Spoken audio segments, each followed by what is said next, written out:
एक प्रश्न है, क्या अजपा सदैव सांस से ही संबंधित होता है? ऐसा कुछ भी नहीं।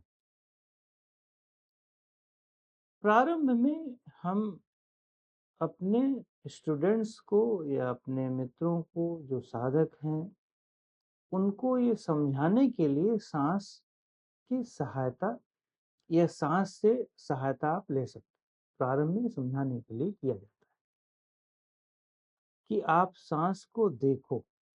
देखने का मतलब आंख से देखना नहीं, देखने का मतलब है सांस को समझो, सांस के आने जाने को, और केवल ये सीखो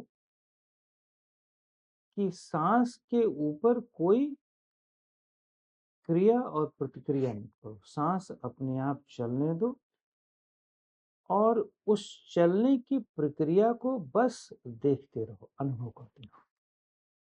उसको लंबा और चौड़ा मत करो, खींचो मत, क्योंकि यही आपकी सबसे बड़ी वीकनेस है कि जब भी किसी चीज को आप देखना या एकाग्र करना शुरू करते हो, किसी भी चीज पर, किसी भी वस्तु पर जब भी आप एकाग्र करते हो, आपके अंदर तनाव और खिंचाव पैदा होना शुरू होता है। वो किस लिए? वो इसलिए क्योंकि आप उसमें इंटरफेरेंस चालू कर देते हो, क्योंकि आप अपने अकॉर्डिंग करते हो। जैसे ये आईपैड है, मैंने इसको चलाना शुरू किया तो मैं अपने अकॉर्डिंग चलाऊंगा ना इसे, तो ये तो हो गया भौतिक कार्य। लेकिन जब आप आध्यात्मिक जगत में जाते हो तो आप अपने अकॉर्डिंग नहीं करते, आप प्रकृति को प्रकृति के अकॉर्डिंग समझते हो। प्रकृति को अपने अकॉर्डिंग थोड़ी ना समझोगे। प्रकृति को जब तक खींचतान करते रहोगे तब तक उसे समझ नहीं सकते। जब उसे ढीला करोगे, जब अपने आप को थोड़ा, अपनी आदतों को थोड़ा हटाओगे, इंटरफेरेंस की आदत को, तो आप उसे समझ पाओगे कि वो करता क्या है। जैसे कि एग्जाम्पल दें, इमेजिनेशन करो कि गहरी नींद में ये शरीर अपने आप सांस लेती है, अपने आप छोड़ती है। जब आपका माइंड इधर उधर डाइवर्ट रहता है, कुछ करता रहता है, तो आप सांस तो देखते नहीं, तो सांस चलती रहती है। तो सांस स्वतः ही चलती रहती है। लेकिन जब आप सांस देखते हो, सांस का अनुभव करते हो, तो ये लंबी और गहरी होने लगती है। किंतु इमेजिनेशन करो कि मुझे सांस वैसे ही अनुभव करना है जैसे ये गहरी नींद में चलती है। जैसे मेरा संबंध इस सांस से गहरी नींद में नहीं जुड़ा होता, मैं इसे याद नहीं करता, यहां पर मैं देखता तो रहूंगा, मैं सांस को अनुभव तो करता रहूंगा, लेकिन सांस के साथ छेड़खानी नहीं करूंगा, सांस को लंबा और गहरा नहीं करूंगा। बस इतना ही समझना। और इतना समझने के लिए पापड़ बेलने पड़ जाते, 1 साल 2 साल नहीं, 20 साल लग जाते। उसमें लंबा और खींचातानी करना बहुत आसान है, बहुत आसान है, क्योंकि वो आपके नजदीक है। उसे गहरी कर सकते हो, उसे लंबी कर सकते हो, ज्यादा देर तक रोक सकते हो। ऐसे नहीं, प्राणायाम में ज्यादा देर तक होल्ड कर लेते हैं, लेकिन नहीं, यहाँ पर ऐसा कुछ भी नहीं करना। इसीलिए प्रारंभ में सांस चूंकि नजदीकी पक्ष है और इसको जल्दी अनुभव कर सकते हो, इसीलिए अजपा में सांस को पहले बोल दिया जाता है कि इसको सोहम से संबंधित कर दिया जाता है। जबकि हृदय की गति को भी अनुभव कर सकते हो। इस देह में, चूंकि ये देह आपका सबसे नजदीकी घर है, एक ऐसा घर है जिसको आप बहुत क्लोजली, बहुत अंदर से अनुभव कर सकते हो। मैं आपके देह को, मैं इस घर को अनुभव नहीं कर पाऊंगा। इस घर की अच्छाई को, रिलैक्सेशन को, बारिश हो रही है, अनुभव कर सकता हूँ कि मैं भीग नहीं रहा हूँ, अच्छे घर में रह रहा हूँ, अच्छी जगह से मैं बात कर रहा हूँ। ये सब अच्छी फीलिंग हो सकती है, किंतु इस देह में जो घटित हो रहा है इनवॉलेंटरी मूवमेंट, वॉलेंटरी मूवमेंट नहीं, ध्यान दो, जो अजपा का मतलब है इनवॉलेंटरी मूवमेंट जो भी हो रहा है, यदि आप उसको अनुभव कर पाने में समर्थ हो गए तो वही अजपा है।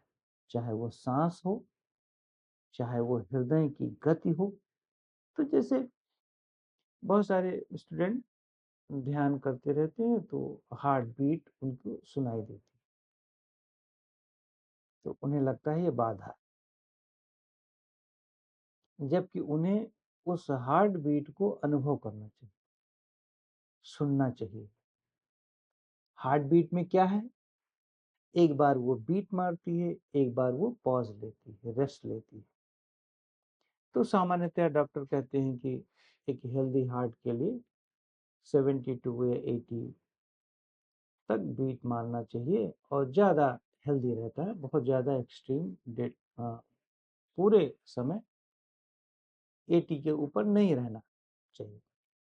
इसका मतलब है कि हार्ट एज ए मशीन जितना बीट करती है उतना आराम से रेस्ट लेती है। तो यदि टेक्निकली देखो तो आप जब हार्ट बीट को अनुभव करने लगोगे तो अनुभव करते करते आपको ये भी ज्ञात होगा, हार्ट बीट भले ना कम हो लेकिन आपकी फोकस लेवल इतना शार्प हो जाएगा, इतना शार्प हो जाएगा कि बीट और बीट के बाद जो रेस्टिंग टाइम को भी अनुभव करने लगो। तो दो बीट के बीच में जो रेस्टिंग टाइम है उसको भी अनुभव करना प्रारंभ कर दोगे जिस दिन, सामान्यतः बीट को तो अनुभव कर सकते लेकिन पॉज को अनुभव कोई नहीं करता। थॉट को अनुभव कर सकते हो लेकिन थॉट के बाद जो पॉज आते हैं उसे अनुभव नहीं होता। यही ध्यान की प्रक्रिया में समझाया जाता है कि जो आप हर पल पॉज ले रहे हैं, जो आप हर पल रेस्ट ले रहे हैं, एक्शन और रेस्ट, स्ट्रेस और रेस्ट, ये दोनों चलते हैं, एक के बाद एक आता है। तो यदि पॉज न लो, यदि हार्ट आपका रेस्ट न ले तो कितने दिनों तक चलेगा, या कम रेस्टिंग ले तो चल नहीं सकता। तो बिना रेस्टिंग के तो हार्ट बीट हो ही नहीं सकती, कल्पना भी नहीं कर सकते।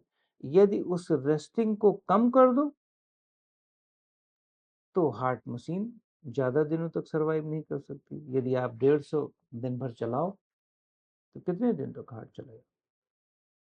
तो रेस्टिंग और बीट को जब आप अनुभव करने लगते हो, शार्प हो जाते हो, फोकस लेवल बढ़ जाता है और आपका ध्यान उसी पर रहता है, कंट्रोल करने के बजाय आपका अनुभव पर रहता है, ये अजपा हो गया। आप अपने शरीर को, मांसपेशियों को, किसी भी एक ऑर्गन को फील करना शुरू कर दो। क्योंकि मसल में मूवमेंट फील नहीं होती इसलिए इसे अजपा थोड़ा कहना लोगों के लिए उचित नहीं होता। क्योंकि सांस में हलचल है, आना और जाना है, हार्ट बीट में भी खिंचाव और रेस्ट है, बीट एंड रेस्टिंग है, पर मसल में भी होता है, ब्लड का फ्लो हो रहा है, ये सब में भी अनुभव होता है, लेकिन बहुत सूक्ष्म रूप में। इवन कि जब आप बहुत ज़्यादा अनुभव पे डीपर होते हो, तो आपके बॉडी के अंदर जिस जगह पे आप फोकस करते हो, उस जगह पे भी बीट सुनाई देती, पल्स सुनाई देती है आपके ऑर्गन में भी, पेट में भी, आपके स्पाइन में, सिर के अंदर। तो सामान्यतः आप ये समझें कि केवल सांस में प्रारंभ में करें, फिर हार्ट बीट पे करें, फिर धीरे धीरे आगे बढ़ते करें।